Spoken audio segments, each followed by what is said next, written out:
में, जिस भेष में, जिस परिवेश में रहूं, नमो अरिहंत, नमो अरिहंत, नमो अरिहंत कहूँ। जिस शान से, जिस नाम से, जिस जान में रहूं, नमो अरिहंत, नमो अरिहंत, नमो अरिहंत कहूँ। जिस ध्यान से, जिस सम्मान से, जिस जहान में रहूं, नमो अरिहंत, नमो अरिहंत, नमो अरिहंत कहूँ। है समय नदी की धार के, जिसमें सब बह जाया करते हैं। है समय बड़ा तूफान, पर्वत झुक जाया करते हैं। अक्सर दुनिया के लोग समय में चक्कर खाया करते हैं, लेकिन कुछ ऐसे होते जो इतिहास बनाया करते हैं, इतिहास बनाया करते हैं। स्वामी के चरणों में कोटि से वंदन अभिवंदन। पूज्य गुरुदेव के पावन चरणों में असीम आस्था के साथ कोटि से वंदन अभिवंदन। धर्म प्रेमी बंधुओं, सुनेंगे आप लोग मन में निर्मलता कैसे आए।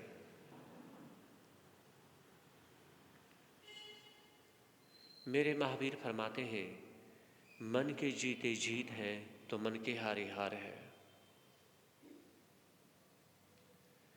जब हमारा जन्म हुआ था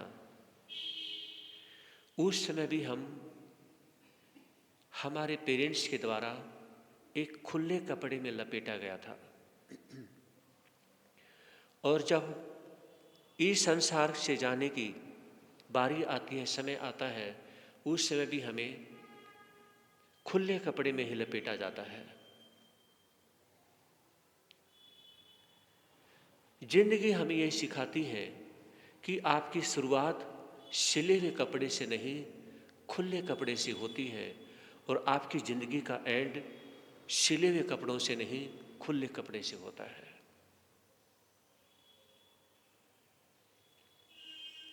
हम जिंदगी में कितने ही महंगे कपड़े खरीद करके पहन लें, लेकिन हमारी जिंदगी जिस कपड़े से जुड़ी हुई है वो खुले कपड़े से जुड़ी हुई है, और संतों के कपड़े जिंदगी भर हमेशा खुले कपड़े ही होते हैं। परमात्मा की वाणी हमें फरमाती है कि जितना आप खुले कपड़े से जुड़े हुए होंगे, उतना आप अपने नेचर से, अपने आप से जुड़े हुए होंगे।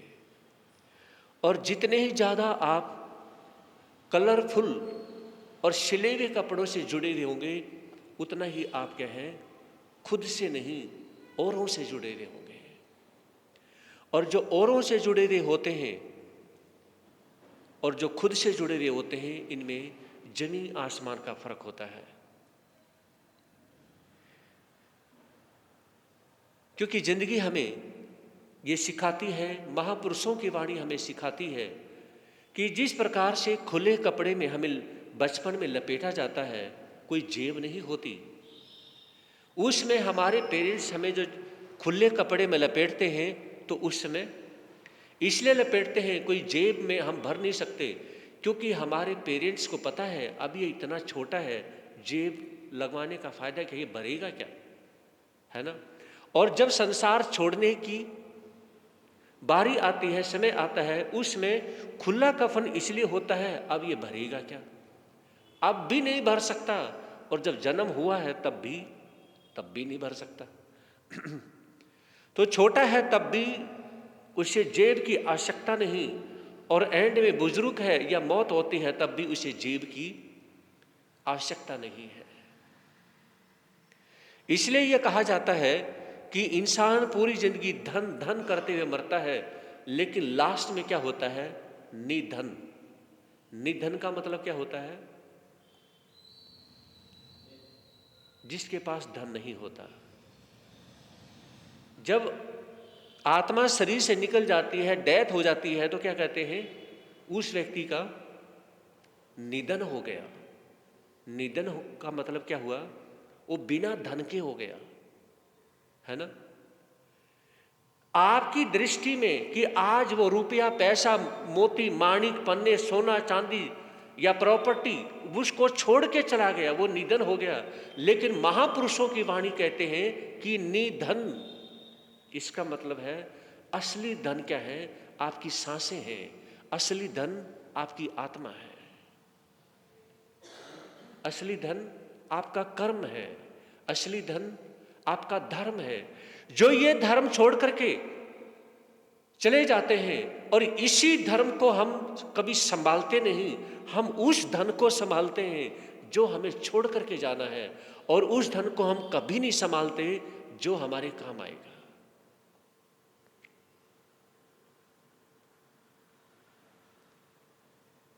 लेकिन संत के बारे में कभी यह नहीं कहा जाता कि वो संत, चाहे वो किसी भी धर्म को मानने वाले हैं, मत मंतांतर को मानने वाले हैं, कभी ये नहीं कहेंगे कि उस संत का निधन हो गया। चाहे देवलोक लगाएंगे, चाहे वर्ड स्वर्ग लगाएं, कुछ भी लगाएं, लेकिन निधन नहीं कहते हैं। संत को निधन कहना क्या है, बहुत गलत माना जाता है। उसको कभी निधन नहीं कहा जाता है। आपने अगर निधन बोल दिया है तो उसमें 10, 20, 50 लोग कुछ आपको कहेंगे तो नहीं, लेकिन आपके बारे में बुरा जरूर सोचेंगे। समझ रहे। आज मैं आपको एक वेरी इंपॉर्टेंट बात बता रहा हूं, कभी भी संत के बारे में बोलने की बात आए तो ये मत कहना उस संत का निधन हो गया। अगर कोई कुछ भी नहीं कहेगा तो आपको आपके बारे में सोचने वाले, बहुत बुरा सोचने वाले व्यक्ति मिलेंगे। इस व्यक्ति को बोलने की तमीज भी नहीं है, इसको यही नहीं पता कि संत को कभी निधन नहीं कहते हैं। समझे नहीं। एक बार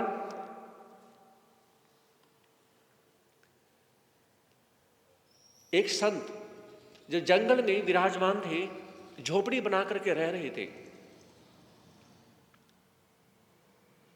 तो भिक्षा लेने के लिए जब वो नगरी में जाते हैं तो राजा का भाव भी होता है कि मैं भी इस संत को जो भिक्षा के रूप में जो ये चाहते हैं वैसा ही मैं इनको दूं। तो राजा के द्वारा जब संत को महलों में बुलाया जाता है, महात्मा जी मैं भी आपको देना चाहता हूं, मैंने जिंदगी में कभी संत महात्मा के पात्र में कभी डालने की कोशिश नहीं की, आज मैं देना चाहता हूं। जो भी कहेंगे मैं हीरे मोती माणिक पन्ने में आपको देना चाहता हूं। और लोग तो आपको यानी कि कोई सिंपल चीज देते होंगे, लेकिन मैं आपको हीरे मोती माणिक पन्ने देना चाहता हूं। संत को इन चीजों की आवश्यकता ही नहीं थी। फिर भी देखने लगे कि इस राजा के मन में क्या भाव है, ये किस तरह से देना चाहता है। तो उन्होंने, संत ने अपना पात्र रखा, और पात्र रखने के बाद में तो राजा ने क्या किया, राजा ने खजांची को आज्ञा दी कि एक बड़ा थाल हीरे मोती माणिक पन्ने उनका भर करके लाया जाए, और वो सारा का सारा संत के पात्र में डाल दिया। अब वो पात्र भरा ही नहीं। इस तरह से यानी कि बहुत सारे सैकड़ों यानी कि बड़े बड़े थाल भरवा के लाए जाते हैं और उस पात्र में डाले जाते हैं, तो वो पात्र भरता ही नहीं है। तो उसमें राजा ने पूछा कि ये पात्र भर क्यों नहीं रहा है, लेकिन मैं आज इस पात्र को भर के ही रहूंगा। पूरा खजाना खाली हो जाता है, लेकिन संत का पात्र नहीं भरता है। संत आग के चरणों में आकर के राजा पैर पकड़ के बैठ जाते हैं कि गुरुदेव ये बताए कि ये पात्र भर क्यों नहीं रहा है। तो संत ने कहा कि ये जो मेरा पात्र है, ये इंसान के मन का पात्र है। कौन सा पात्र है? इंसान के मन का पात्र है। ये कभी भर ही नहीं सकता है, ये कभी नहीं भरेगा, क्योंकि ये इंसान के मन का पात्र है। तो फिर संत कहने लगे कि सुनो, जैसे मन कभी नहीं भर सकता है, उसी प्रकार से हे राजन, एंड में जिन हीरे मोती के माणी पन्नों के बलबूते पर आप ये चाहते हैं कि मेरे पास इतना बड़ा खजाना है, मैं ये आपका ही खजाना इसमें से आपको उल्टा करता हूँ, मुझे नहीं चाहिए। लेकिन इतना कहना चाहूँगा, चाहे जितना मर्जी बड़ा खजाना हासिल करें, एक रोज आपको छोड़ करके जाना है। मैंने भी एक माँ से जन्म लिया है, तो संत कहते हैं आपने भी एक माँ से जन्म लिया है। याद रखें, आपने भी मरना है और मुझे भी मरना है। लोग कहें, जैसे जवाहरलाल नेहरू ने एक बात कही थी कि मैं और कुछ नहीं चाहता, मेरे मरने के बाद में मेरी जो अस्थियां हैं उसको गंगा में प्रवाहित किया जाए। जवाहरलाल नेहरू की ये अंतिम इच्छा थी। उन्होंने अपने बेटे बेटी को कहा, मेरी और कोई इच्छा नहीं, कि मेरी ये अंतिम इच्छा है। लेकिन याद रखें, परिवार के लोग अस्थियां तो उसमें गंगा में डाल देंगे, लेकिन गंगा में डालने से कौन सा उसकी वो राख पवित्र हो जाएगी? समझे? वो पवित्र नहीं होने वाली। क्या उसकी आत्मा पवित्र हो जाएगी? नहीं होने वाली। ये विचार करने की बात है। पवित्र तो तभी होगी जब जिंदगी में पवित्रता के काम तो करे नहीं और अंतिम समय में उसकी राख यानी कि गंगा में की धारा में डाल दिया जाए, तो क्या वो पवित्र हो जाएगा? आत्मा तो चली गई। हाँ जी, आत्मा तो चली गई। तो उसमें यानी कि बाद में उस राख का, चाहे वो शमशान घाट में पड़ी रहो, चाहे वो यानी कि गंगा की धारा में डाली जाए, चाहे वो कहीं गली में फेंकी जाए, उसका कुछ कोई मोल तोल नहीं है। समझे मेरी बात को? उसका कोई भी मोल तोल नहीं है, उसको कहीं भी डाला जाए। लेकिन यह कहा जाता है कि जिंदगी को अगर समझना है, मन को अगर समझना है, तो हम पहले अपने जीने का तरीका बदलें। हमें गृहस्थी है, हमें सब कुछ चाहिए। बिना पैसे के आज कोई भी कार्य नहीं होता। ऐसा कोई कार्य है जो बिना पैसे के होता हो? नहीं होता। पैसा जरूरी है, जिंदगी में बिना पैसे के काम नहीं चलता है, ये बात 100% सत्य है। लेकिन उसके पीछे इतने अंधे भी नहीं होना चाहिए कि हम अपने धर्म कर्म को भी भूल जाएं। उसके पीछे इतने अंधे भी नहीं होना चाहिए हम यानी कि जो मजदूर हैं, घर बना रहे हैं, उसका भी क्या है, हिस्सा खत्म कर ले, या भाई का हिस्सा यानी कि हड़प करके खा जाए। तो इस बात का हमें विचार करने की आवश्यकता है कि हमें उन चीजों से बचने की भी कोशिश करनी चाहिए। क्योंकि मन, ये आसक्ति, ये हजारों प्रकार की आसक्ति मन के अंदर आती है। और मैं आपसे पूछना चाहूंगा, आसक्ति का मतलब क्या होता है? बताएंगे? आसक्ति का मतलब क्या होता है? जैसे आप बहुत बार बोलते हैं आसक्ति,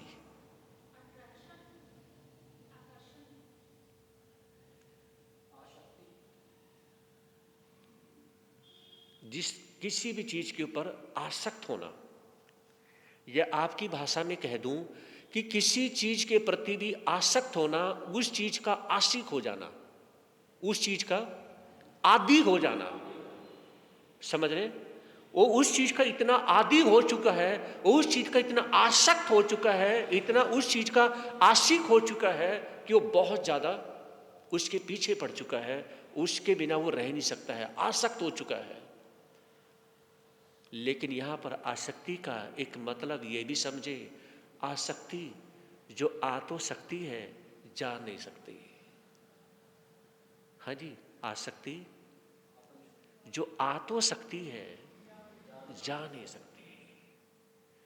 अगर एक बार आपके अंदर किसी चीज की आसक्ति हो गई, आसक्त हो गए, किसी चीज के प्रति पागल हो गए, आदी हो गए, आशिक हो गए उस चीज के, तो फिर वो आ तो गई, वो आसक्ति आ तो सकती है, अब वो जा नहीं सकती।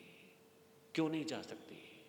उसका रीजन ये है कि हमारे पास में, यानी कि फिर वो धर्म कर्म नहीं होता है। हम संतों के पास जाकर के या अपना शास्त्र या ग्रंथ उठा करके हम उसको पढ़ते लिखते नहीं हैं।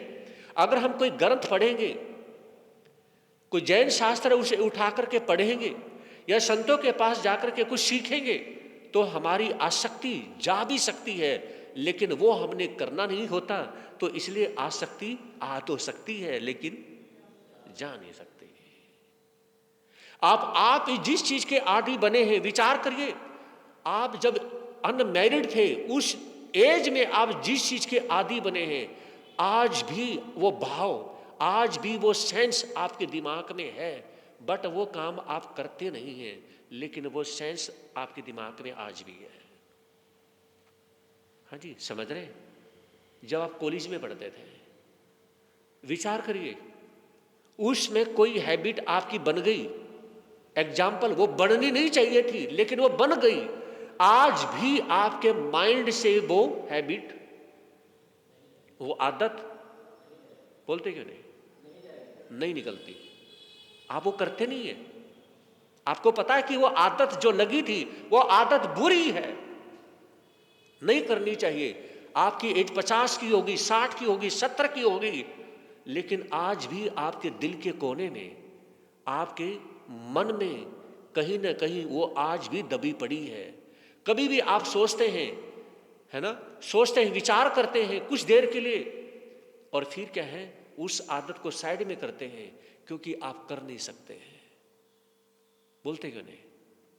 क्योंकि आप कर नहीं सकते। मेरे महावीर यही कहते हैं कि बुजुर्ग अवस्था आ चुकी है, इसका मतलब यह नहीं है कि आप रोंग आदत को अपनाना नहीं चाहते, या रोंग कोई हैबिट्स है वो आप करना नहीं चाहते। ऐसा कुछ भी नहीं है, आप करते भी नहीं हैं। अभी आप करते नहीं हैं, और जिंदगी में अभी करने का भाव नहीं है। किस वजह से? क्योंकि आप कर नहीं सकते, आप कर नहीं सकते, इस वजह से क्या है। लेकिन आज भी आपने अपने दिमाग से, अपने दिल से वो हैबिट डिलीट नहीं करी। समझ रहे मेरी बात को? आज भी वो हैबिट क्या है, डिलीट नहीं करी। वो डिलीट क्यों नहीं होती? बताओगे क्यों नहीं होती? क्योंकि मन में आज भी करने का भाव है, आज भी करने का भाव है। इसलिए जब आप कॉलेज में पढ़ते थे, वो हैबिट, या बहुत से ऐसे हैं कि जहां शादी करना चाहते थे और वहां शादी हुई नहीं, आज भी वो टीस, आज भी वो कांटा हमारे दिल में चुभता रहता है। मैं जहां शादी करना चाहता था वहां शादी हुई नहीं, बस आज भी वो कांटा चुभ रहा है। आप बच्चे वाले हो चुके हैं, आपने बच्चों की भी शादी कर दी है, लेकिन फिर भी वह हैबिट जो बनी थी, जो आदत बनी थी, आज भी 70 साल की उम्र में आप पोता पोती वाले भी हो गए, जब कभी ऐसा कोई कॉलेज की बात करता है तो आपको आज भी वो बात याद आ जाती है।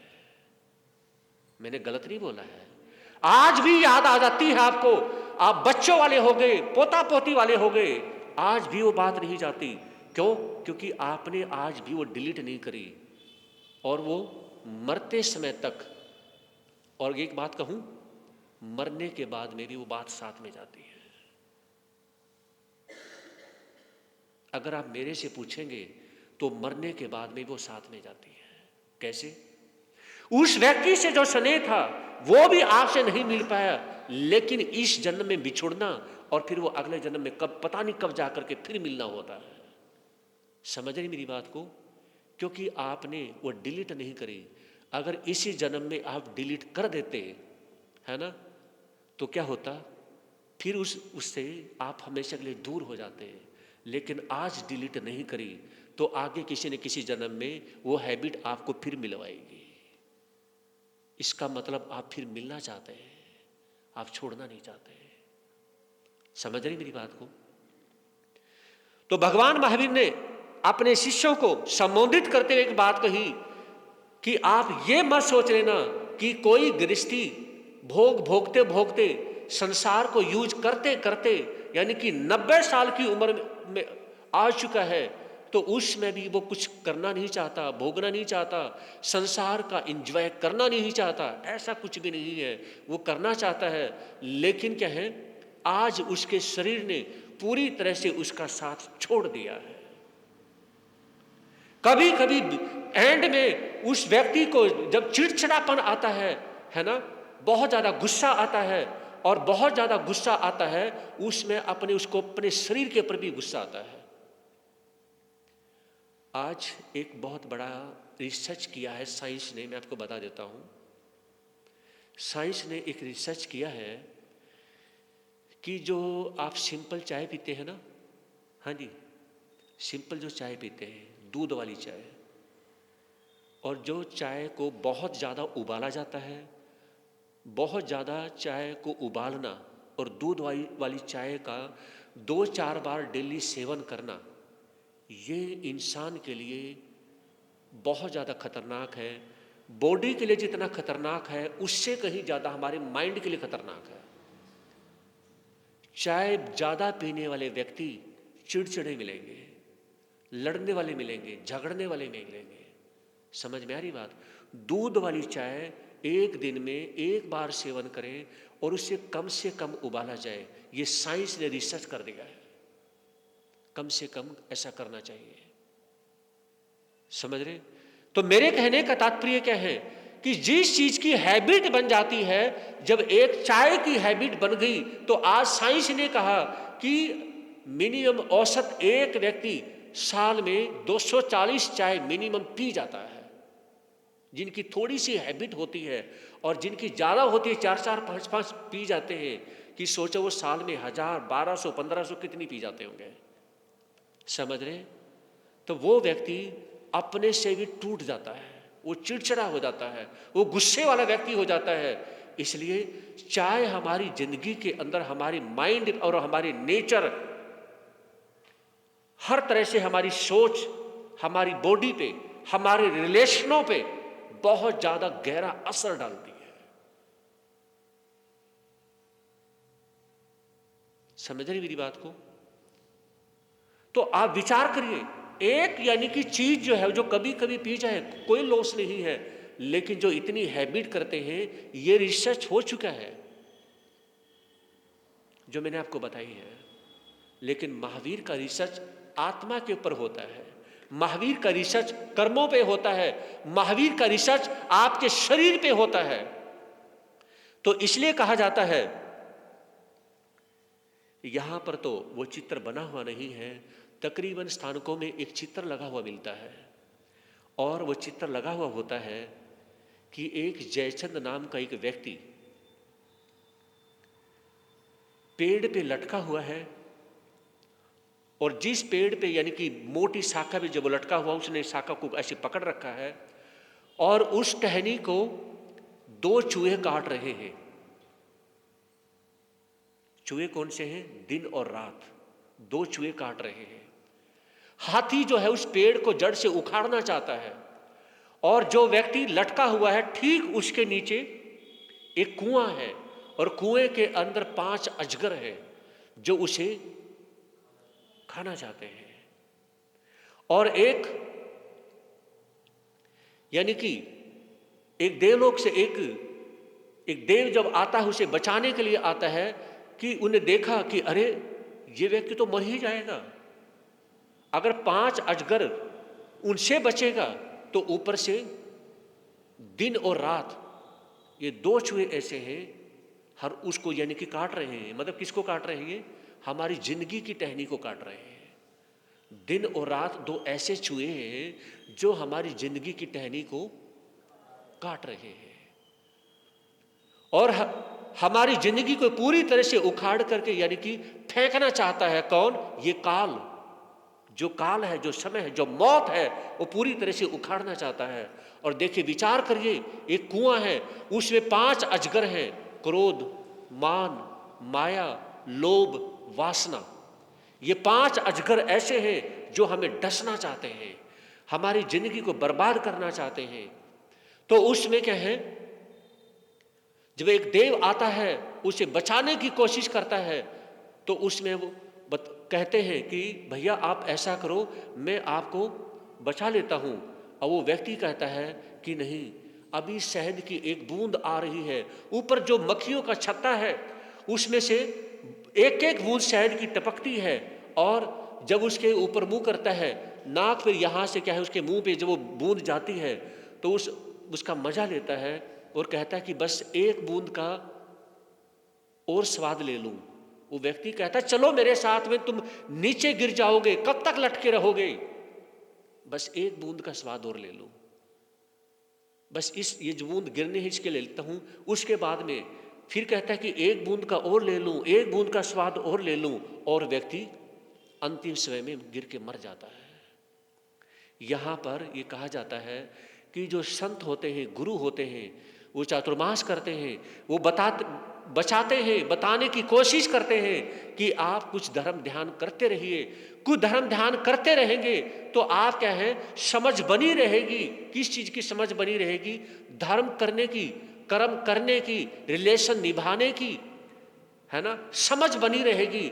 और अगर ये समझ बनी रही तो अंतिम समय में कहते हैं ना, अंतमति सो गति, उसकी मति अच्छी बनी रहती है। अरे उसी मां से जन्मे हुए यानी कि जो बच्चे हैं वो संत साध्वी होते हैं, वो भी तो आपके बीच में रह रहे होते हैं। तो कहा जाता है, लेकिन ये कहते हैं कि आज यानी कि शादी हो जाती है, और शादी होने के बाद में चाहे हस्बैंड की डेथ हुई या वाइफ की डेथ हुई, फिर दूसरी शादी कर लेते हैं, तीसरी कर लेते हैं। और आज पश्चिमी संस्कृति का जो कल्चर है, वो सारा कल्चर इंडिया में भी आ चुका है। आज ये एक फेमस होता जा रहा है कि 60-70 साल की एज में किसी की डेथ हो जाती है, तो वो कई बच्चों को कहते हैं कि बेटा हमें क्या है, बस एक साथी चाहिए अपना सुख दुख बांटने के लिए। आज इंडिया में भी 60-70 साल की एज में भी शादियां होती जा रही है। समझ रही मेरी बात को? तो इतनी उम्र होने के बाद में भी वो व्यक्ति ये नहीं समझना चाहता है कि इतनी उम्र हो चुकी है, कम से कम अब तो क्या है, धर्म स्थान में जाकर के वहां ज्यादा से ज्यादा समय लगाए।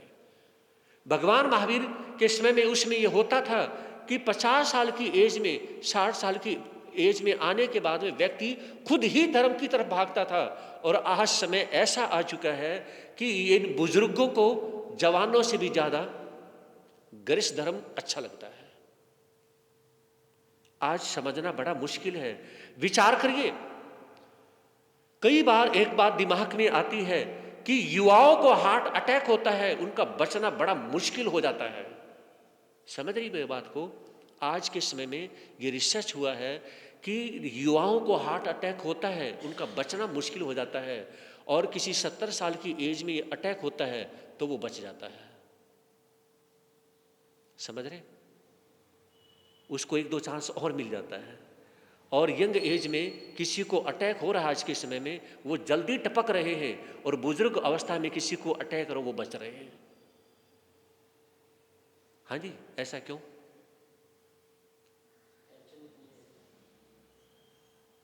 टेंशन बूढ़े को ज्यादा है या उस जवान को ज्यादा है? तो बूढ़े को टेंशन है तो वो यानी कि जीवित हो तो मरता ही नहीं अटैक आने के बाद में। और यानी कि जवान जो है उनको अटैक करे, वो यानी कि आज के समय वो टपक रहे हैं। और यानी कि घर के लोग ये सोचते हैं ये बूढ़ा क्या नहीं, इस पे अटैक आ गया, ये बच गया, ये अगर ये टपक जाता तो यानी कि कुछ, क्योंकि बुढ़ापे में कौन सेवा करना चाहता है। तो आज बुजुर्ग व्यक्ति यानी कि अटैक होने के बाद में बच रहे हैं, और जवान व्यक्ति को अटैक हो रहे हैं तो वो टपक रहे हैं। बताओ क्या करोगे? आज दिल की यानी कि सेंस समझना नामुमकिन है। अगर ईसीजी में आपके हार्ट का पता चलता है मैं विचार करता हूं कि अगर ईसीजी में ये पता लगना शुरू हो जाए कि ईसीजी में ये दिल किसके लिए धड़क रहा है, तो कोई जल्दी से ईसीजी करवाए ही ना। समझ रहे? अगर कोई ईसीजी करवाएगा ना तो सबसे पहले अपने रिलेशनों को बाहर निकालेगा, पहले इनको बाहर निकालो तब ईसीजी होगी। गलत तो नहीं कहा?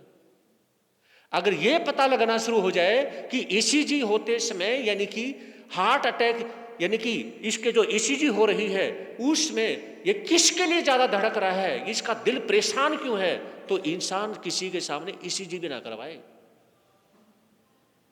आज के समय में इतनी हैबिट्स जो है ना, इतनी रॉन्ग हैबिट्स आ चुकी हैं। मैं कई बार फील करता हूं कि अगर ऐसा हो जाए तो सिर्फ ओनली डॉक्टर होगा और वो पेशेंट होगा तो ईसीजी होगी।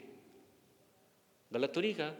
सच्चाई है ये, क्योंकि महाभारत खड़ी हो सकती है ईसीजी करवाते समय, महाभारत खड़ी हो सकती है। सच्चाई है। वो व्यक्ति क्या है, ईसीजी करवाते समय सबसे पहले चाहे बेटा बेटी कोई भी हो, बस तुम सारे बाहर निकलो, मैं अकेला करवा लूंगा। जब ईसीजी हो जाए ना बाद में संभाल लेना, और डॉक्टर को 1000-2000 रुपये दे करके बस ये बता देना कि बीमारी क्या है, बाकी कुछ नहीं कहना।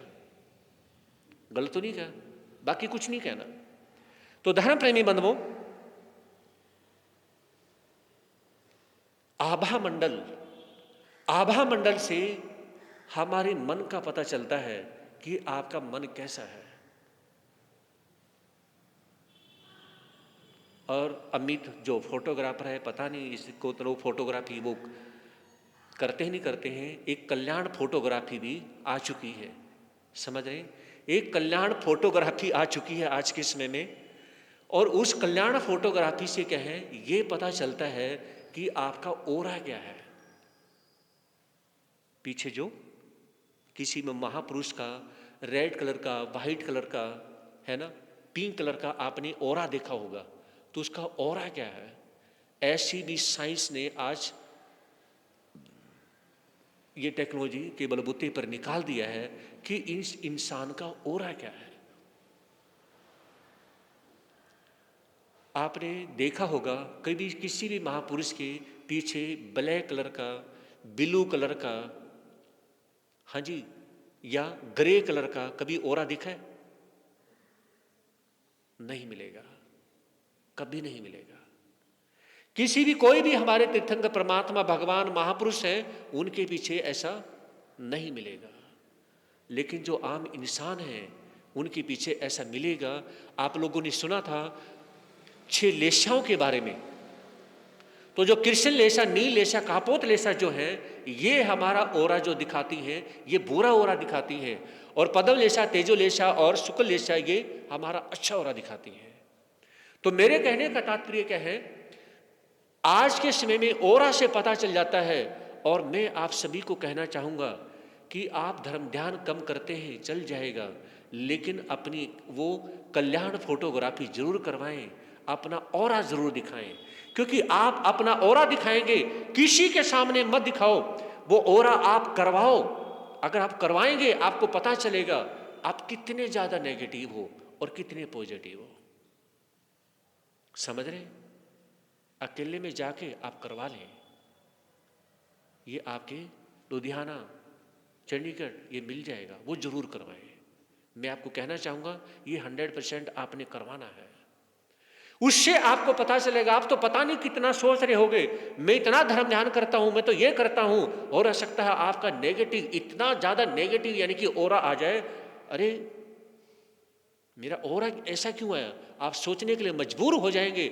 मेरी सवेरे से शाम तक की क्या रूटीन है, मेरी नाइट की क्या रूटीन है, ये सारी रूटीन आप समझेंगे, आपको खुद को पता चलेगा कि आपकी रूटीन्स, आपकी हैबिट्स सारी रॉन्ग हैं। इसलिए आपको ओरा अपना करवाना चाहिए। बोलिए समणगण महावीर स्वामी की, आचार्य भगवान श्री शिवमुनि जी महाराज की, चमत्कारी बाबा परम सेवा विभूजा गुरुदेव श्री प्रेम सुख जी महाराज की, उपाध्याय परम श्री रविंद्र मुनि जी महाराज की, सर्वधर्म दिवाकर श्री रमणीक मुनि जी महाराज की, प्रज्ञा मेरे श्री पूज्य गुरुदेव श्री उपेंद्र मुनि जी महाराज की, जैन धर्म की, श्री चत्तारी मंगलवरिंता मंगलम सिद्धा मंगलम सौ मंगलम केवली प्रणंतो धो मंगलम चत्तारी लोगतमा रियंता लोगतमा सिद्धा लोगतमा सौ लोगतमा केवली प्रणंतो धुम लोगतमा चत्तारी शरणम पवे जामी अरिहंते शरणम पवे जामी सिद्धे शरणम पवे जामी साहु शरणम पवे जामी केवली प्रणंतो धम्मो शरणम पवे जामी अरिहंतों का शरणा सिद्धों का शरणा साधु का शरणा जयधर्म का शरणा ये चार शरण दुख हरण जगत में और न शरणा